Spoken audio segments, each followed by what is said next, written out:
شهر رمضان الذي أنزل فيه القرآن هدى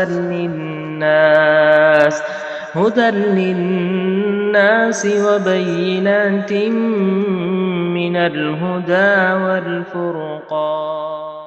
بسم الله الرحمن الرحيم. الحمد لله رب العالمين وبك نستعين. سبحانك لا علم لنا إلا ما علمتنا إنك أنت العليم الحكيم. قال الله عز وجل قال رب اغفر لي ولأخي وأدخلنا في رحمتك وأنت أرحم الراحمين. محترم حضرات اور میری اسلامی ماؤں اور بہنوں، جیسا کہ آپ سب جانتے ہیں کہ پچھلے درس میں ہم بھائی بہن کے جو حقوق ہیں ان میں سے 5 حقوق کے بارے میں معلوم کیے. انشاءاللہ اس کا بقیہ حصہ آج کے درس میں معلوم کریں گے.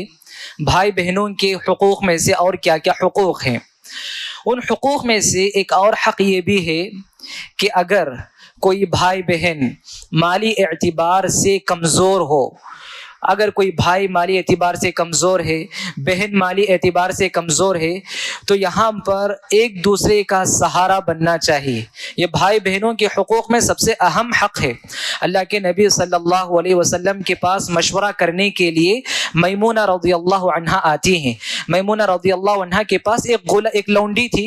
اس لونڈی کو آزاد کرنا چاہتی تھی وہ، تو اللہ کے نبی کے پاس آ کر مشورہ کر رہی تھی کہ اللہ کے نبی میں اس کو آزاد کرنا چاہتی ہوں، تو میں کیا کروں؟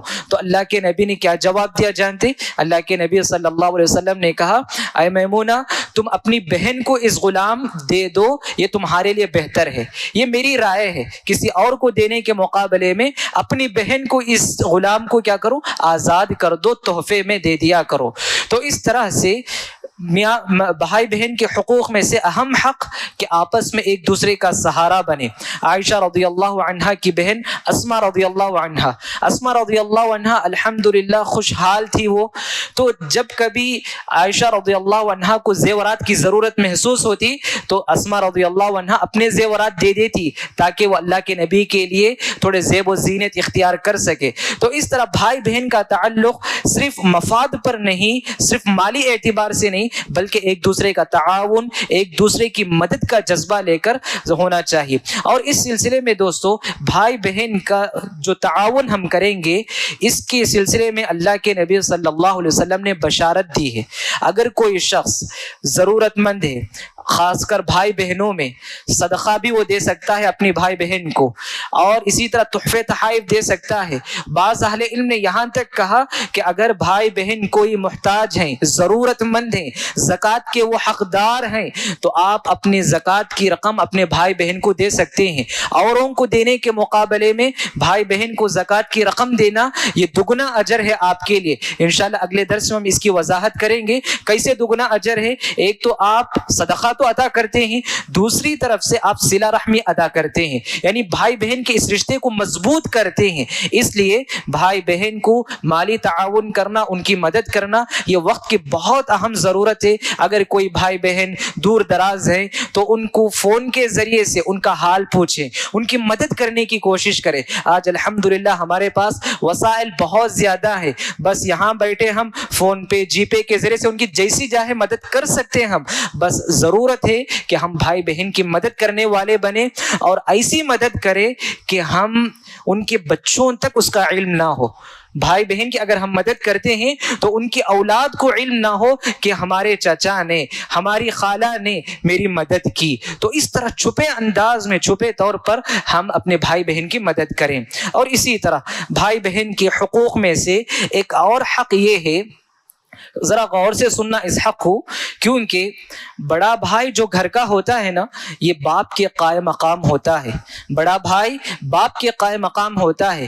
گھر کی بڑی بہن یہ ماں کی قائم مقام ہوتی ہے. ان کا احترام بہت ضروری ہے، ان کے ساتھ اچھے انداز میں پیش آنا بہت ضروری ہے، اور ان کی باتوں میں یعنی مشورہ کرنے میں اپنے بڑے بھائی کو یا اپنی بہن کو رکھنا یہ بہت ضروری ہے. اور میں نے جو آپ سے بات کہی تھی کہ بڑا بھائی یہ گھر میں باپ کے قائم مقام ہے. اگر باپ کا انتقال ہو گیا تو آپ اپنے اس بڑے بھائی کو باپ کا مقام دیجئے. حدیث میں آتا ہے جابر بن عبداللہ رضی اللہ عنہ، اس صحابی کا نام آپ یاد رکھیں ہمیشہ. جابر بن عبداللہ رضی اللہ عنہ کہتے ہیں کہ میرے والد جنگ احد میں شہید ہو گئے تھے تو 9 بیٹیوں کو چھوڑ کر شہید ہوئے تھے. یعنی جابر بن عبداللہ رضی اللہ عنہ کی 9 بہنیں تھیں. وہ جاتے ہیں، جا کے ایک بڑی عمر کی لڑکی سے شادی کر لیتے ہیں. جابر رضی اللہ عنہ اللہ کے نبی صلی اللہ علیہ وسلم کے پاس آتے تو اللہ کے نبی پوچھتے، اے جابر کیا تم شادی کر لیے کیا؟ تو جابر رضی اللہ عنہ نے کہا، ہاں اللہ کے نبی میں شادی کر لیا ہوں.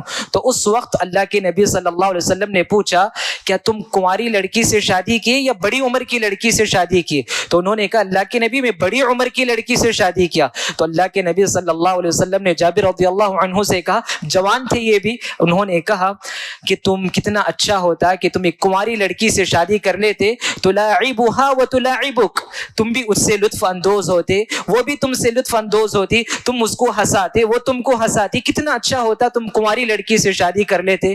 ذرا جواب سنیے جابر رضی اللہ عنہ کا. انہوں نے کہا، اللہ کے نبی مجھے یہ پسند نہیں تھا کہ میرے گھر میں سب کمسن لڑکیاں ہیں، کمسن بہنیں ہیں میری سب کے سب.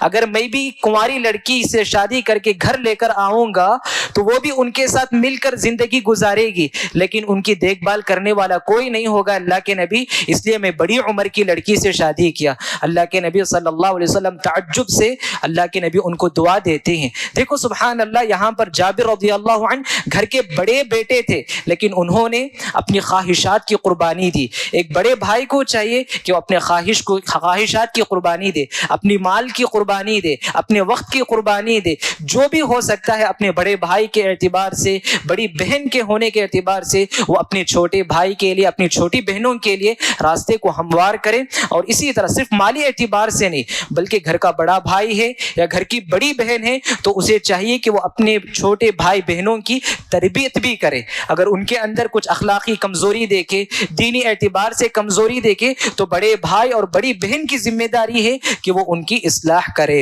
اور اسی طرح دوستو، بھائی بہن کے حقوق میں سے ایک اور اہم حق یہ ہے کہ بھائی بہن میں سے کوئی انتقال کر جاتے ہیں، ان پر اگر کچھ واجبات باقی رہ جاتے ہیں تو اس کی ذمہ داری بقیہ بھائی بہنوں پر آتی ہے. واجبات کا مطلب، اگر کوئی قرض چھوڑ کر بھائی انتقال کر گیا، اگر کسی بھائی بہن کے روزے چھوٹ گئے تھے تو ایسے میں دوسرے بھائی بہنوں کو چاہیے کہ وہ ان کی طرف سے اس واجبات کو ادا کرے. عبداللہ بن عباس رضی اللہ عنہ کہتے ہیں کہ ایک مرتبہ اللہ کے نبی صلی اللہ علیہ وسلم کے پاس ایک عورت آئی، آ کر کہنے لگی، اے اللہ کے نبی میری ایک بہن انتقال کر گئی، اس کے 2 مہینے کے روزے باقی تھے، اس کے 2 مہینے کے روزے باقی تھے، کیا میں اس کی طرف سے یہ روزہ رکھ سکتی ہوں کیا؟